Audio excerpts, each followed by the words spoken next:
seems obvious that a shorter gun and smaller gun would conceal better than a larger gun, but for most people it's actually the opposite. In this video, I'll show you why shorter guns often print more, what's really causing it, and how you can fix that without buying a new gun. Using one overlooked concept that's key to understanding the problem and solving it for good. Your belt line isn't what just holds the gun, it acts like a pivot point. So if you take a gun and you put it in your waistline, if you have more height or you have more mass above the belt line, the gun is going to tip out. So the deeper I carry the gun in my waistline, the more the grip sits tight to my body. The higher I lift it from my belt line, the more it tips out. Shorter guns don't disappear on the belt line, they tip out. So let's dive a little deeper into this whole shorter versus longer gun issue. Here I have a Glock 26, a Glock 19, a Glock 47, and then a Glock 34. So if I start on the short end, which is where people are like, hey, buy the short, small gun because it's going to be more comfortable, it's going to conceal better. Doesn't that seem obvious? If I take this and I stick it in my belt line here with basically my knuckle hitting the top of my belt, it's actually really unstable. I only have, maybe an inch or so of muzzle below the belt line, and I can feel the lack of stability that this has, and it's tipping out a fair amount away from my body. If I jump all the way to the other end, to the extreme, to the 34,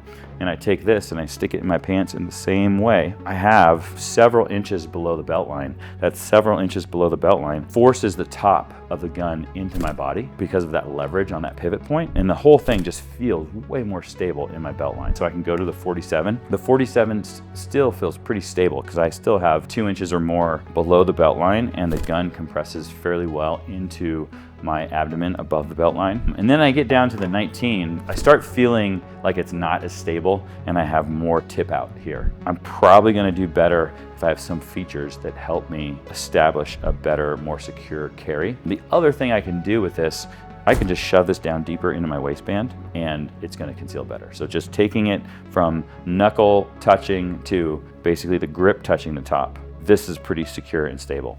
And the same thing here, back to this 26. Knuckle touching, it's really unstable. I can press it in there so grip is touching. It's pretty stable now. If I go even deeper, I can get this gun without a holster or without concealment features on it to feel pretty stable. But at this point, it's pretty hard to get in there and grip the gun correctly. The good news is you don't have to get rid of your shorter gun and buy a longer gun to solve this problem. There's 2 ways we can solve this problem. 1 is to change the position that you carry the gun, and 2 is to get concealment features on your holster. So the first thing we're going to look at is placement of the gun on the body. And so I can go left and right in the belt line to find the most comfortable concealable spot. So for some people, going more towards the hip point is going to be more comfortable and more concealable. For other people, because of their body shape and size, going more towards the center line is going to be more concealable. The second thing I can play with is ride height. So I can go up and down in my belt line to find the most comfortable and concealable position. And you need to balance that with accessibility and consistency of grip. If you go too low in the belt line, it's going to be difficult to grip the gun consistently. If you go too high in the belt line, you're going to compromise concealment and you're going to have tip out.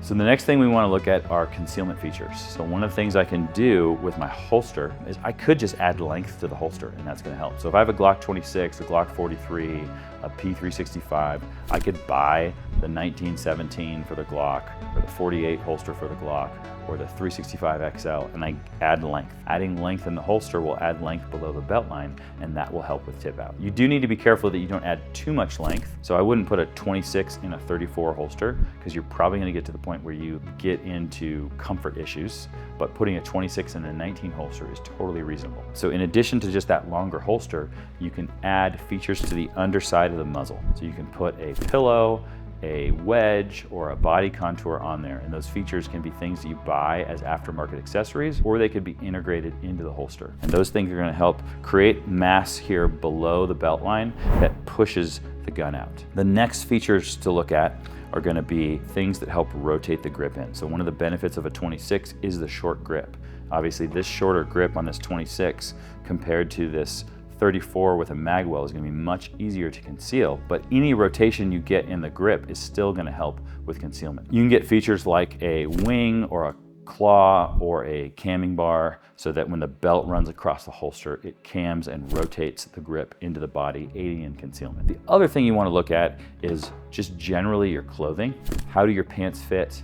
How thick and sturdy of a material are your pants or your shorts, and also your belt. So you want a belt that is sturdy enough that it supports the weight of the gun, and also sturdy enough that if you have one of those camming or rotation features on your holster, you're able to leverage it, but not so rigid that it's uncomfortable. So for carrying a gun and concealing it well, the holster is the key accessory to make all of that happen. Obviously, Tenicor sells holsters. We believe in those and we believe in the performance. There's a variety of different products out there, and you should find the thing that works best for you and for what your priorities are. Even if you fix tip out, concealment can still fail if the holster is working against you. That's exactly what this next video breaks down.